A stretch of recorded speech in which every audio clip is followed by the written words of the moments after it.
It's like going to a new place. You've never been to Europe and you're going to Europe for the first time. You just feel, whoa, it's kind of strange. You're trying to get your bearings, trying to get the language, trying to get the currency, and everything around you is just kind of a little rampant. Now, slow it down for a second. Now, most of you know this because we've all been there before. People don't know that uncomfortable is a really good thing. And most people are like, oh my God, I feel uncomfortable. I can't do this. I can't do this. And they'll go right back to where they've been. And then 1 year goes by and they've been incrementally improving some things. I got a couple of different things happening, but nothing dramatically has improved. Really hasn't. The income is kind of the same, business kind of the same, all this kind of stuff. Okay. Boom. Back to bondage.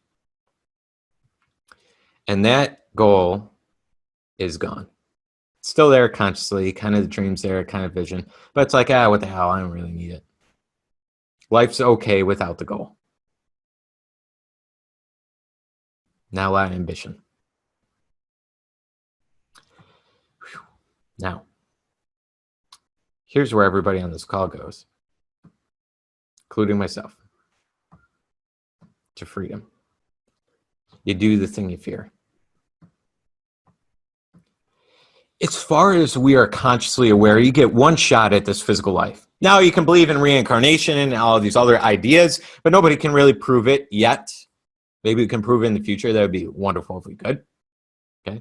We got a little, when we're born, we get a little backlog of all the previous lifetimes. You say, here's what you did here, and here's who you were, and here's all the things that happened, and it's good luck in this lifetime. Here's how this goes, right? Now, if we're ever given that type of manual, I think that would be a very drastic change in the course of human history. But for now, we don't have that, okay? So, as far as we know, we have one shot at this physical life. Here's how you make the most progress. Here's how quantum leaps go.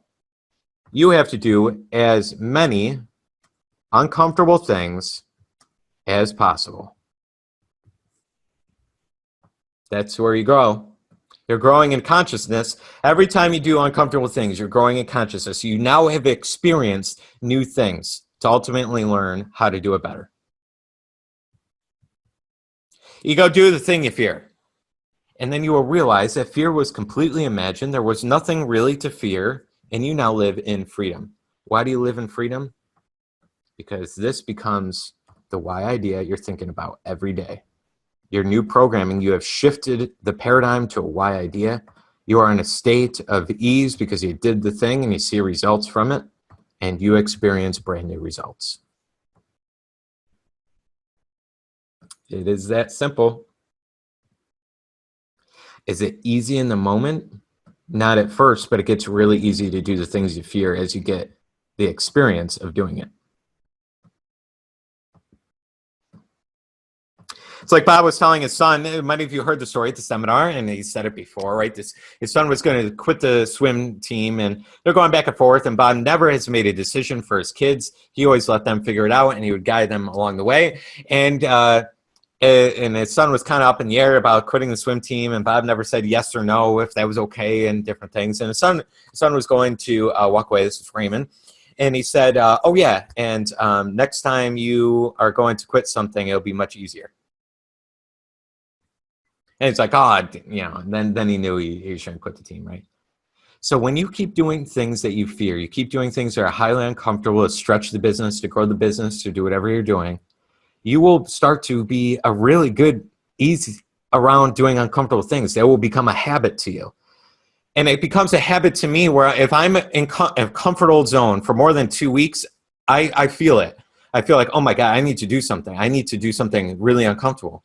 So I'll find the next thing I need to do that's uncomfortable. It could be in the business, personal life, whatever it is, moving, this, that, the other thing, whatever it is. I know, I'm like, man, I'm in this energy that's kind of keeping me here. I need to do something I'm very scared of. So I'll go do it. Okay. Now, is it easy? It's not easy. But I'm telling you, it gets easier and easier to do those things you fear because you have a habit of doing that. Most people have the habit of staying comfortable. Okay. All right. We're covering a ton of stuff. Does anyone have questions with this?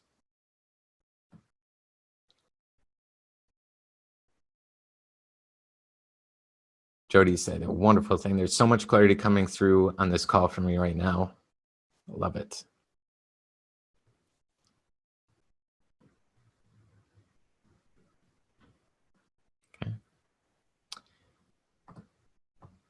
Any questions? What are the things that you have to do after this call that you've been fearing, that you're uncomfortable with, to get you to your goal? Something always comes to mind every time. It could be something small, it could be something big. What does that look like for you?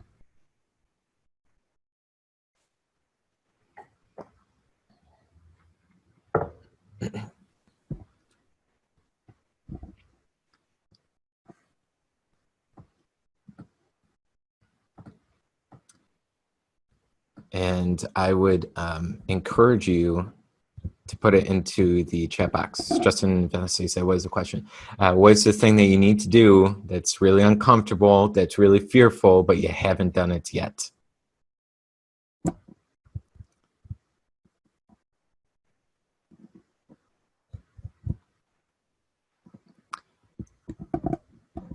Remember, we don't know things until we do them.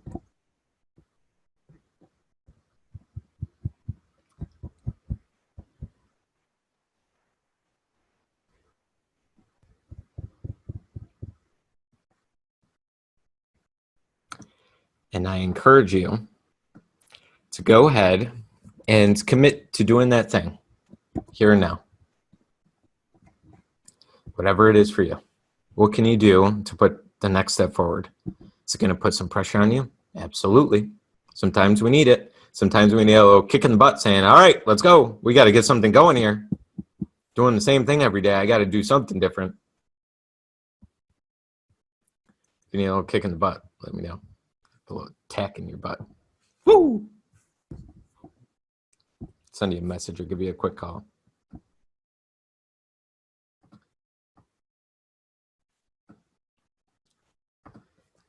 Okay.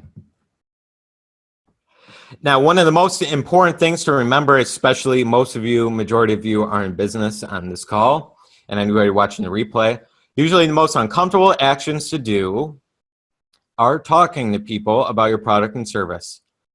People avoid it like the plague, especially people in network marketing and things. They don't go out there and prospect at all. They don't really talk to anybody about what they're doing. Thus, they never have money coming in because they're not serving anybody.